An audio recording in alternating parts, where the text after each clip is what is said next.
c'est un hublot. Alors, Vika Zagreba, bonjour. Bonjour. Vous dirigez la compagnie Guépard Échappé. Oui. Et vous présentez à la Folie Théâtre une adaptation théâtrale de Pierre et Jean qui se joue du 10 mars au 8 mai 2011. C'est un texte quand même très très dense. Il y a énormément de descriptions du port du Havre, des rues, des maisons.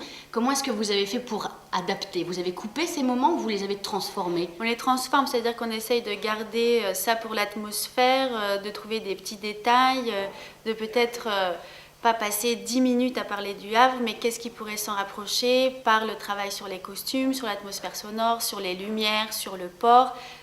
On sait que quand même dans les ports, c'est très spécifique, il y a des phares, on entend les sirènes des bateaux. Voilà, donc nous on s'en inspire, certainement condensé par rapport au roman, mais il faut que ce soit présent quand même pour faire un Pierre et Jean au Havre et pas un Pierre et Jean ailleurs, quoi.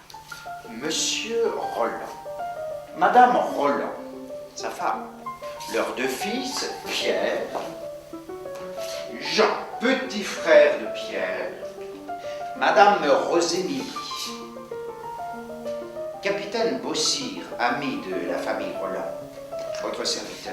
Tout tourne autour de la famille et je pense que c'est ça le plus difficile peut-être à réussir à retranscrire parce que tout est indicible, tout ce qui est important n'est pas dit, tout ce qui est important se ressent et c'est une famille où la communication est quand même très limitée, on ne parle pas des choses personnelles, on retient, il y a un secret porté au fur et à mesure par plusieurs personnages, on n'est jamais dans quelque chose qui explose.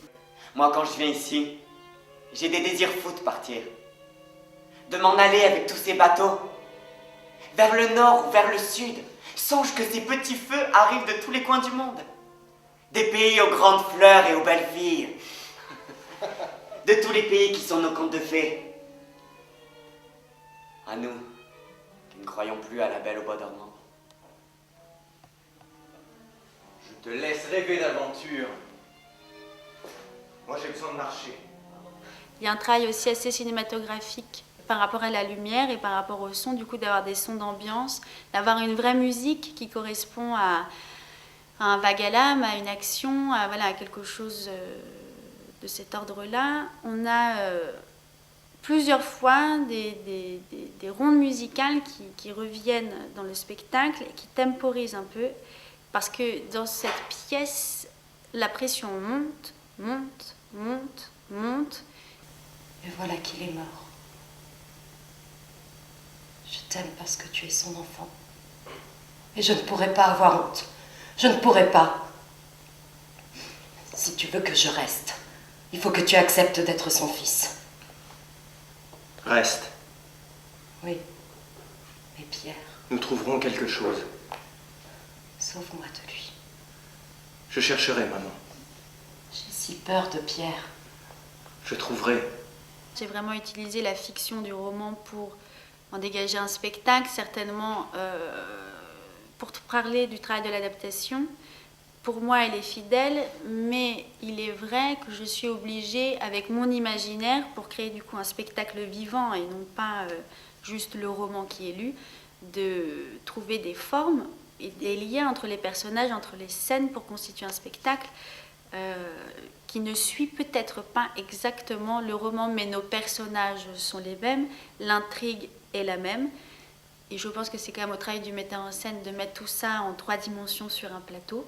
Les comédiens ont, en plus de leur travail d'acteur, à manipuler tous ces objets pour créer et, entre guillemets, décréer un tableau sur l'autre. Passer d'un extérieur à un intérieur, voilà, tout ça en continuant de jouer et que ça forme un tout, en fait. Moi, j'utilise des scènes de rêve et donc du coup, le rêve permet tout d'un coup d'aller un peu ailleurs, de rentrer dans l'introspection même en fait du personnage. Il se passe beaucoup de choses comme ça dans le roman où tout d'un coup, on est vraiment dans l'esprit de Pierre, on est dans l'esprit de Jean.